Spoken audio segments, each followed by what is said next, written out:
আসসালামু আলাইকুম। অবিরাম বাংলার সংবাদে সবাইকে স্বাগত জানাচ্ছি। আমি নাইম ফাথম মুবিন। শুরুতে বিআরবি কেবলস সংবাদ শিরোনাম জানিয়ে দেব সর্বশেষ আপডেট বাংলা সংবাদ। শুরুতেই শিরোনাম, শুরুতেই জানাবো শক্ত করে হাল ধরুন, না হলে আফসোসের সময় পাবেন না, সরকারকে অলি আহম্মদ।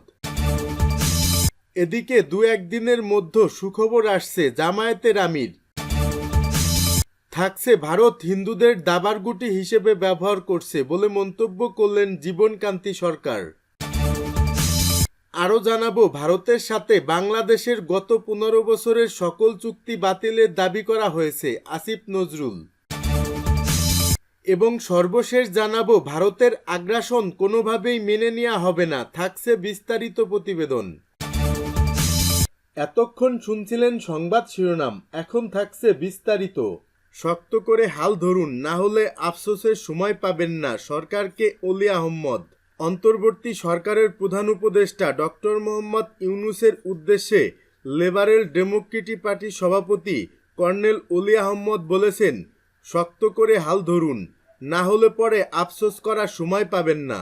পুলিশ দায়িত্ব পালন না করলে কঠোর অবস্থা নেওয়ার আহ্বানও জানিয়েছেন তিনি। বৃহস্পতিবার সকালে রাজধানীর মগবাজারে এলডিপির কেন্দ্রীয় কার্যালয়ে এক সংবাদ সম্মেলনে তিনি এসব কথা বলেন। এলডিপি সভাপতি বলেন, বর্তমান সরকারের অনেকে বেসামাল। দেশ সঠিকভাবে পরিচালনার জন্য আগে তাদের নিয়ন্ত্রণ করতে হবে। দুর্নীতি, চাঁদাবাজি, ঘুষ এখনো বন্ধ হয়নি। এগুলো বন্ধ করতে না পারা এই সরকারের ব্যর্থতার পরিচয়। সরকারের বিভিন্ন পদে ফ্যাসিবাদের দোসরদের পদায়ন করা হচ্ছে অভিযোগ করে তিনি বলেন, এভাবে কাঙ্ক্ষিত লক্ষ্য অর্জিত হবে না। যারা স্বৈরাচারীকে নিরাপদে থাকার সুযোগ করে দেয় তারা বাংলাদেশের বন্ধু নয়। জাতিসংঘের শান্তিরক্ষা বাহিনী ইস্যুতে পশ্চিমবঙ্গের মুখ্যমন্ত্রী ও তৃণমূল কংগ্রেসের প্রধান মমতা ব্যানার্জির বক্তব্যের বিষয়ে অলি আহম্মদ বলেন, ভারতে মুসলিমদের উপর যে অত্যাচার হচ্ছে সেজন্য ভারতেই শান্তিরক্ষী বাহিনী মোতায়েন করা উচিত। এছাড়া ভারত যে শত্রুতা পোষণ করছে অবিলম্বে তা থেকে বিরত থাকা উচিত বলেও মন্তব্য করেন তিনি। গতকাল বুধবার প্রধান উপদেষ্টার সঙ্গে বৈঠকের জন্য গিয়েছিলেন অলি আহম্মদ, কিন্তু বৈঠকস্থলে ঢোকা হয়নি তার। ঢোকার মুখে রাজনৈতিকবিদদের যে তালিকা দেয়া ছিল তাতে নাম না থাকায় তিনি ঢুকতে পারেননি। যদিও পরক্ষণেই উপদেষ্টাদের তরফে আবারও যোগাযোগ করা হয়েছিল অলি আহম্মদের সঙ্গে, তাকে আসতেও বলা হয়েছিল, কিন্তু তিনি আসতে অপারগতা প্রকাশ করেন। দু একদিনের মধ্যে সুখবর আসছে জামায়াতের আমির। অপপ্রচার মোকাবেলায় সরকারের সঙ্গে জামায়াত ইসলামী কাজ করবে বলে জানিয়েছেন জামায়াত ইসলামীর আমির ডাক্তার শফিকুর রহমান। প্রধান উপদেষ্টা ডক্টর মোহাম্মদ ইউনূসের সঙ্গে সংলাপ শেষে বুধবার সন্ধ্যায় রাজধানীর ফরেন সার্ভিস একাডেমি থেকে বের হয়ে সাংবাদিকদের তিনি একথা জানান। সংলাপের বিষয়ে জামায়াতের আমির বলেন, অপপ্রচার মোকাবেলায় আমরা সরকারের সঙ্গে কাজ করব। আমরা কারো পাতা ফাঁদে পা দেব না, কারো কাছে মাথা নত করব না, আবার সীমা লঙ্ঘনও করব না। দু একদিনের মধ্যে সুখবর পাবেন আশা করি। সরকারকে সহযোগিতা করছেন জানিয়ে ডাক্তার শফিকুর রহমান বলেন, দেশের সার্বভৌমত্বের প্রশ্নে কোনো ছাড় নয়, সব ষড়যন্ত্র মোকাবেলা করতে আমরা ঐক্যবদ্ধ। তিনি বলেন, বর্তমানে ভারতের ভূমিকা অসহনীয়। চরমপন্থা যেদিক থেকে আসুক আমরা ঘৃণা করি। আমরা ভালো থাকলে তারাও ভালো থাকবে, আমরা ভালো না থাকলে তারা কিভাবে ভালো থাকবে। শফিকুর রহমান বলেন, ভারতের অপপ্রচার বন্ধে অন্তর্বর্তী সরকারকে ভারতের সঙ্গে আলোচনা করে সুনির্দিষ্ট প্রস্তাব দেওয়ারও দাবি জানিয়েছে জামায়াত ইসলাম। বুধবার বিকেলে রাষ্ট্রীয় অতিথি ভবন সুগন্ধায় রাজনৈতিক দলগুলোর সঙ্গে সংলাপে বসেন প্রধান উপদেষ্টা। এ সময় সব মিথ্যার বিরুদ্ধে দেশবাসীকে ঐক্যবদ্ধ হওয়ার আহ্বান জানান প্রধান উপদেষ্টা। সব রাজনৈতিক দল, ছাত্র সংগঠনের নেতাদের সঙ্গে চলমান বিভিন্ন ইস্যুতে সংলাপ করেছেন প্রধান উপদেষ্টা ডক্টর মোহাম্মদ ইউনূস। এর অংশ হিসেবে বিএনপি, জামায়াত ও গণতন্ত্র মঞ্চসহ 12 দলীয় জোটের প্রতিনিধি দল সংলাপে অংশ নেন। ভারত হিন্দুদের দাবারগুটি হিসেবে ব্যবহার করছে বলে মন্তব্য করলেন বিজনকান্তি সরকার। বাংলাদেশ হিন্দু, বৌদ্ধ ও খ্রিস্টান কল্যাণ ফ্রন্টের চেয়ারম্যান বিজনকান্তি সরকার বলেছেন, ভারত মায়াকান্না না করলে এই দেশের হিন্দুরা ভালো থাকবে। বরাবরের মতো দেশটি হিন্দুদের দাবার গুটি হিসেবে ব্যবহার করছে। বৃহস্পতিবার বিকেলে জাতীয় প্রেস ক্লাবে সংগঠনটির এক সংবাদ সম্মেলনে একথা বলেন তিনি বলেন, আওয়ামী লীগের পতনে ভারতীয় একটি গোষ্ঠীর খারাপ লেগেছে, তাই তারা এদেশ নিয়ে ষড়যন্ত্র করছে। আওয়ামী লীগের আমলে কোটি কোটি টাকা পাচার করে ভারতে রাখা হয়েছে।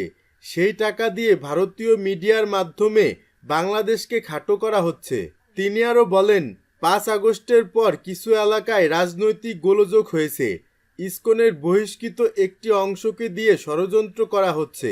ভারত সরকারের ভ্রান্ত নীতির কারণেই বিগত সরকারের আমলে এই দেশের সম্প্রীতির ইসকনের বহিষ্কৃত একটি অংশকে দিয়ে ষড়যন্ত্র করা হচ্ছে। ভারত সরকারের ভ্রান্ত নীতির কারণেই বিগত সরকারের আমলে এই দেশের সম্প্রীতির ধারায় বিঘ্ন ঘটে বলেও মন্তব্য করেন তিনি। এ সময় অন্যান্য নেতারা বলেন, দিল্লির একচোখা নীতির কারণে বাংলাদেশের সংখ্যালঘু সম্প্রদায় বিপদগ্রস্ত। এ সময় সম্প্রীতি বিনষ্টের অপকৌশল বন্ধসহ সংগঠনের পক্ষ থেকে 5 দফা দাবিও জানায় তারা। ভারতের সাথে বাংলাদেশের গত 15 বছরের সকল চুক্তি বাতিলের দাবি করা হয়েছে। আসিফ নজরুল, আইন উপদেষ্টা ডক্টর আসিফ নজরুল বলেছেন, বাংলাদেশের জন্য ক্ষতিকর রামপাল সহ অন্য চুক্তি বাতিল করার দাবি জানানো হয়েছে। তিনি বাংলাদেশের প্রতি ভারতের অর্থনৈতিক নিপীড়ন, সাংস্কৃতিক আধিপত্য এবং অভ্যন্তরীণ বিষয়ে হস্তক্ষেপের নিন্দা জানিয়েছেন।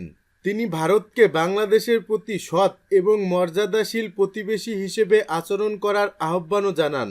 প্রধান উপদেষ্টা ডক্টর মোহাম্মদ ইউনূসের সঙ্গে বৈঠক শেষে সাংবাদিকদের কাছে এ বিষয়ে মন্তব্য করেন ডক্টর আসিফ নজরুল।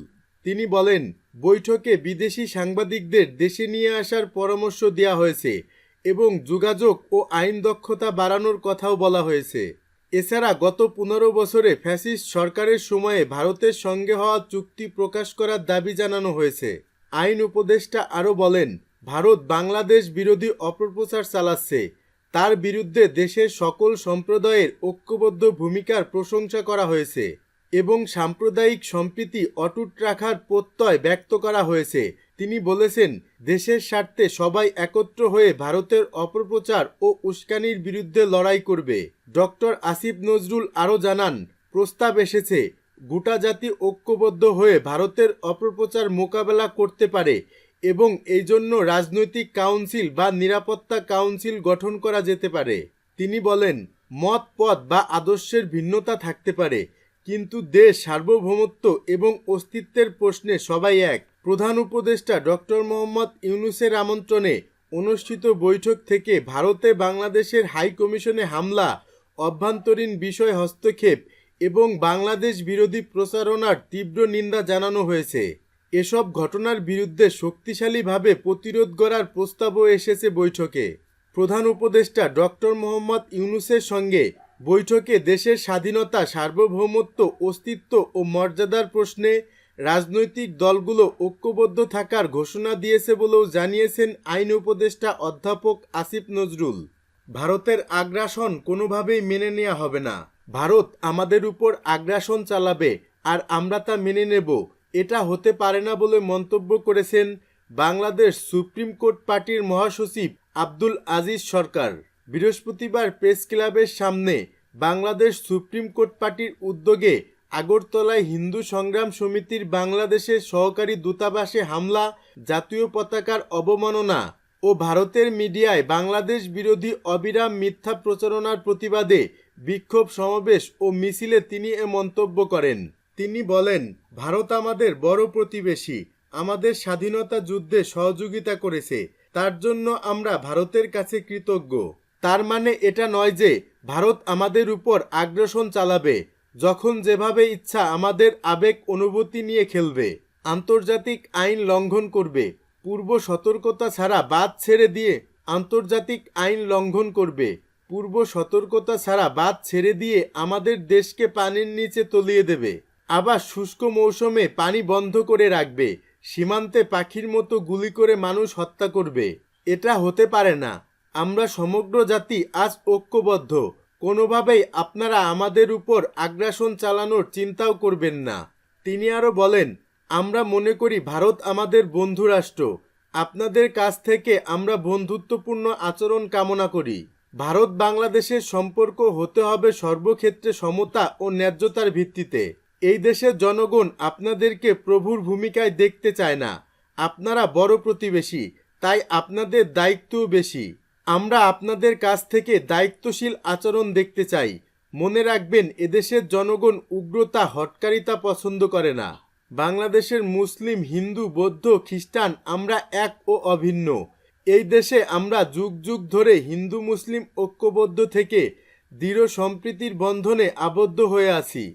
দেশের দায়িত্বশীলদের প্রতি আহ্বান জানিয়ে তিনি বলেন, দেশের দায়িত্বশীলদের প্রতি আমাদের আহ্বান থাকবে কারো উস্কানির ফাঁদে পা না দেওয়ার জন্য, যেন আমাদের স্বাধীনতা, সার্বভৌমত্ব হুমকির সম্মুখীন না হয়। আমরা কোনো উপনিবেশকে এদেশের মাটিতে দেখতে চাই না।